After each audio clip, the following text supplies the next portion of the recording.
Hey guys, I am back with another lesson, and this one is one of my favorites. It is the end of the year, and so we are starting to talk about transitions. So that's what this lesson is called. It's called transitions. So we're going to learn about those. What is a transition? So a transition is a change from one thing to another. So I want you to think and see, what is this transition a picture of? What is that?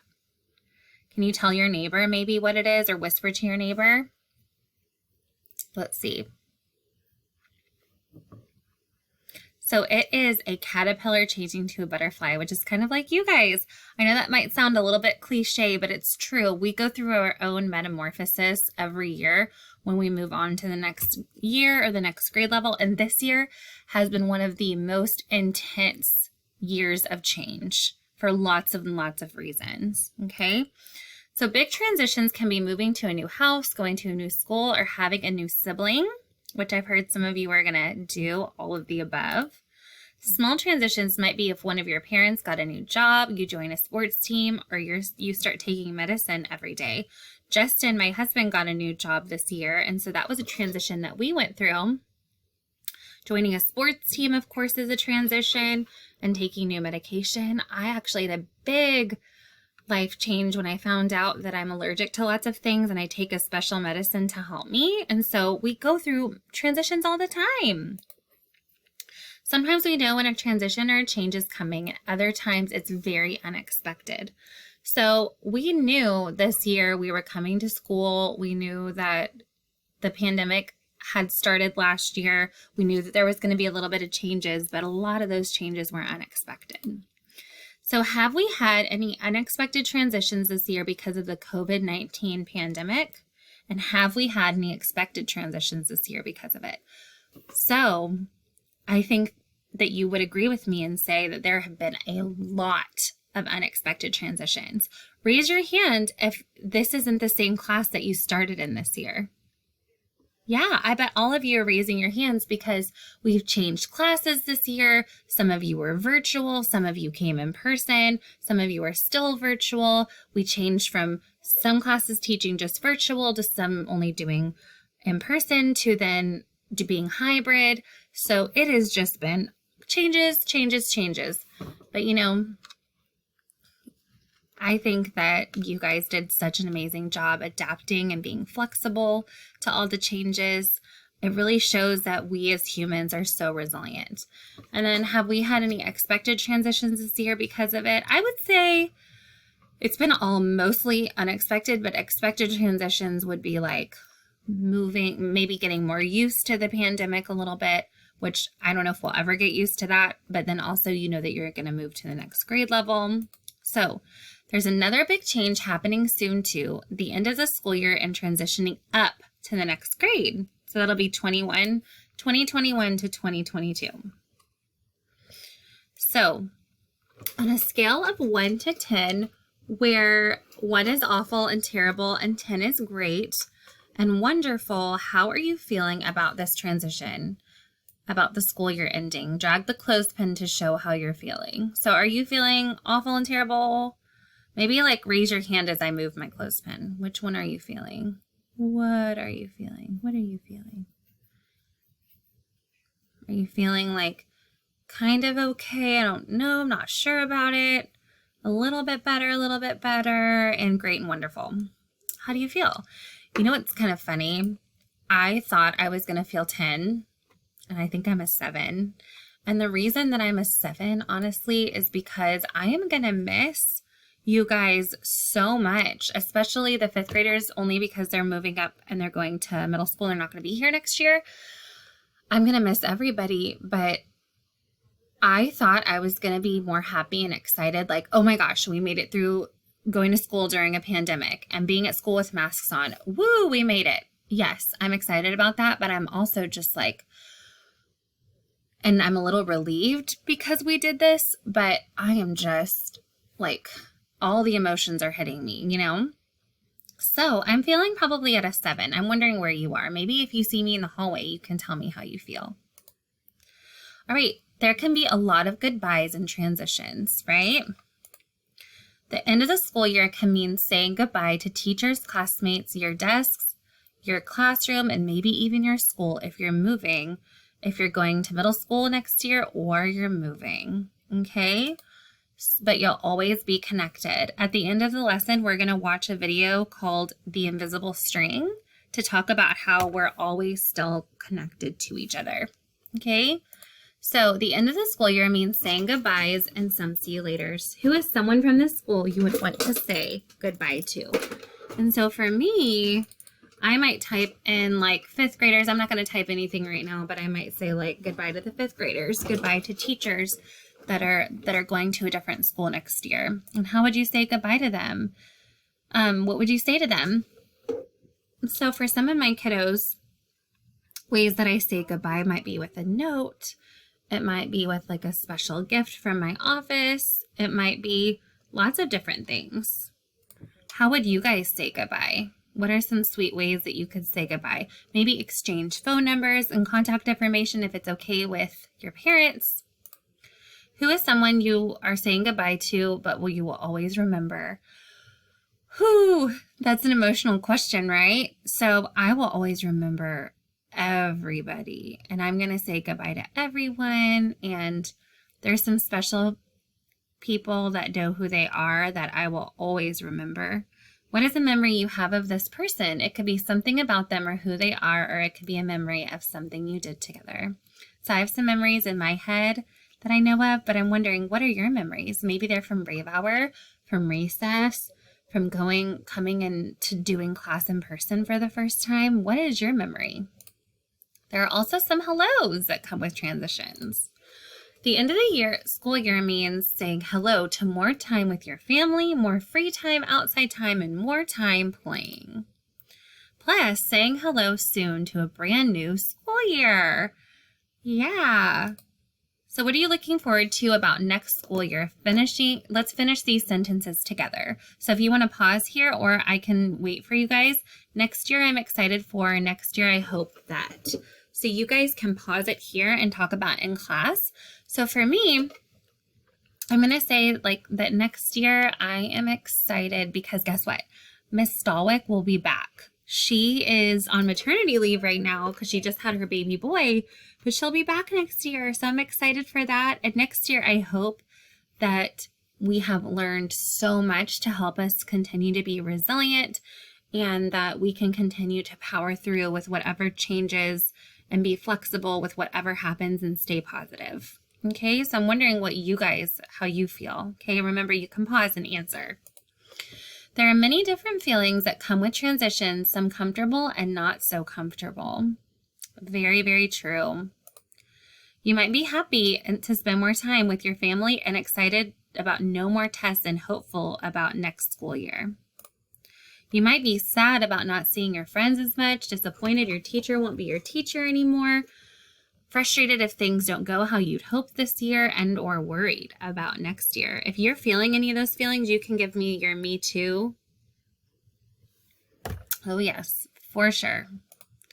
If you keep your feelings inside, they'll start to feel worse and worse, and they will build up and get heavier and eventually explode. So I'm smiling as I say that because guess what, guys? About 2 weeks ago, when it first hit May, it kind of hit me. And there was a 5th grader I was talking to about this too. She said that it's starting to feel very real that she's going to middle school. And I was telling her that about 2 weeks ago, I was at home and I was just hanging out and I can't remember what I was doing, but I think I was just like maybe watching a TV show or relaxing or something. And then all of a sudden, I just started crying because I was like, I can't believe this year is almost over. I was like crying because I was relieved that we'd gotten through a year wearing masks and like all the things and all the changes, but also just emotional because like we are so bonded to each other and we're like a school family. And I just was like, oh, it was just very emotional. So that's true. It's much better for you to get your feelings out somehow by writing about them, drawing them, talking to someone, creating something about them, however you want. So practice expressing your feelings by finishing these sentences. So I'm disappointed or sad because I'm worried about, I'm angry about. So I'm sad because I want to keep in touch with 5th grade students, and I just want to make sure that happens. I wouldn't say I'm feeling any feelings of worry right now. I'm angry because they can't do 6th grade here, because kids can't do 6th grade here. I'm just kidding. This helps putting your feelings out. But I'm also happy because we made it through the year together, excited because I'm going to travel this summer, and hopeful because I hope that I'll stay in touch with the kiddos that are leaving. Okay. The tricky thing about the feelings we have when there is a transition is that they can come and go quickly without us expecting it. We might be feeling totally okay, and then boom, a wave of unhappiness crashes down on us. It's all normal. I told you guys that happened to me. Okay, so I'm going to scoot myself down so you guys can see these. When you're feeling upset about the transitions, you can help yourself feel better by thinking some helpful thoughts. Drag and drop the 3 things you will tell yourself to feel better about the transition. Okay, so let's drag these over so you guys can see them. Things are different and changing, but that's okay. Next year is going to be amazing. Things are tough now, but they will be better. Okay, let's see what other ones there are. It's okay that I don't know what's going to happen next. I'm strong enough to handle anything that comes my way. And then let's see, there's one more. Life is full of hellos and goodbyes. So true. Okay. There's so much more that happened this year and so much that you accomplished. Drag and drop a circle to show one thing you got better at this year. What did you get better at? Did you get better at social studies, science, reading, taking care of your feelings, participating in class, being organized, art, sports, and music, writing, or friendship stuff? What did you get better at? Okay. Looking back at this past year, answer these questions. What do you want to remember most about this year? What is a challenge you had to overcome this year? Ooh, that's a loaded question, right? What do you want to remember most? I think I want to remember most that, like, when it was hard, we kept trying. Like, when we wore the masks, when it was hard to breathe, we kept them on and we kept going and we just did the best that we could. And then what's a challenge you had to overcome this year? Just like continuing to trust that everything was going to be okay, even though it was so different, and that we could get through it. Next school year will be here before we know it. Some things about next school year will be the same and some will be different. School teachers, classes, friends, desks, lockers, homework, rules. Okay, let's look at drag and drop a circle to show one thing that you want to do differently next year. Okay, let's see.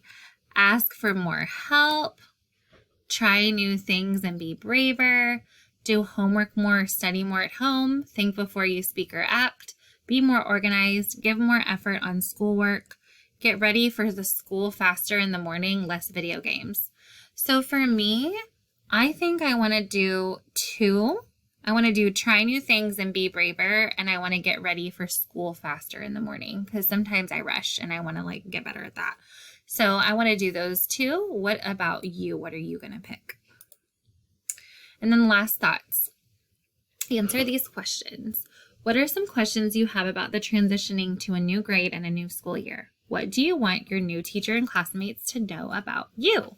So what are some questions you have? So I can help answer some questions that you guys have, but maybe your teacher can too.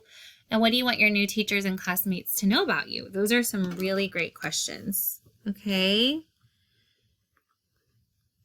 And that actually reminded me that I need to do that with some of my students. Okay. And so no matter the transitions you've gone through and the transitions still coming your way, I am proud of you. And I know that you will do great things next year. And I believe in you. You got this. And guys, know that I am always here for you. Always, always, always. If you're moving or if you're going to middle school, just know that even though I'm not going to be your counselor anymore, I'm still here for you. Okay? I'm still here for you. And you can always ask me anything that you need. Okay? And so now we're going to end this lesson with the book, The Invisible String, and I hope you guys enjoy. To our channel. Please subscribe to hear children. Welcome back to our channel. Please subscribe to hear children's books read aloud daily. The Invisible String by Patrice Karst.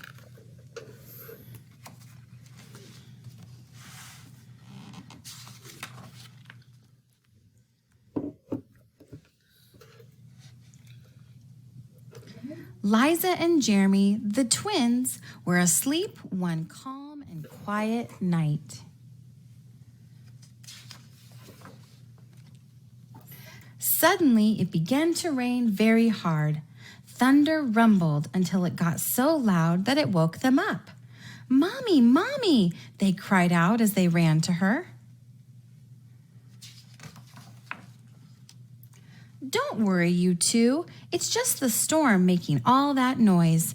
Go back to bed." "We want to stay close to you," said Jeremy. "We're scared."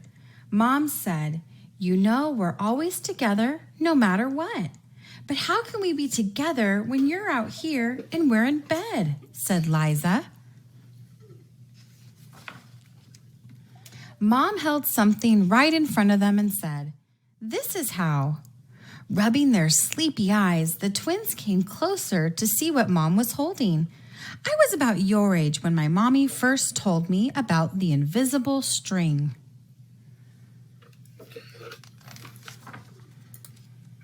"I don't see a string," said Jeremy.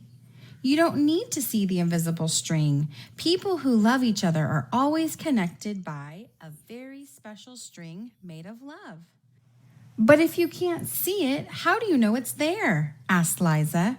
"Even though you can't see it with your eyes, you can feel it with your heart and know that you are always connected to everyone you love." "When you're at school and you miss me, your love travels all the way along the string until I feel it tug on my heart. And when you tug it right back, we feel it in our hearts," said Jeremy.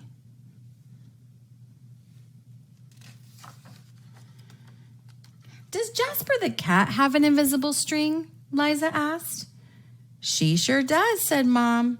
"And best friends like me and Lucy?" asked Liza. "Best friends too." "How far can the string reach?" "Anywhere and everywhere," Mom said.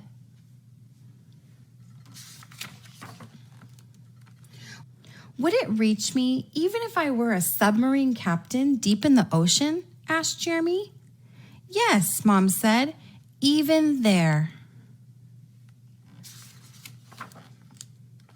"Or a mountain climber?" "Even there." "A dancer in France?" "Even there." "A jungle explorer?" "Even there." "How about an astronaut out in space?" "Yes, even there." Then Jeremy quietly asked, "Can my string reach all the way to Uncle Brian in heaven?" "Yes, even there."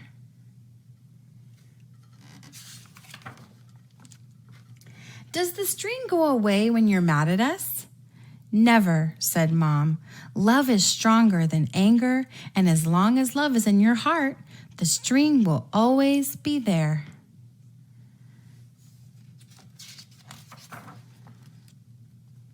Even when you get older and can't agree about things like what movies to see, or what game to play in the back seat, or what time to go to bed. Oh, that's right. You two should be in bed. And with that, they all laughed as Mom chased the twins back to their beds. Within a few minutes, they were asleep, even though the storm was still making the same loud noises outside.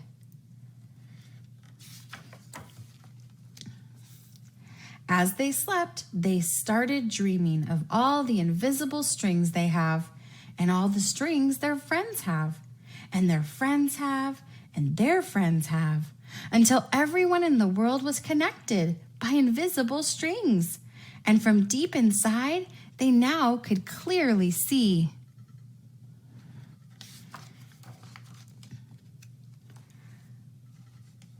No one is ever alone. Guys,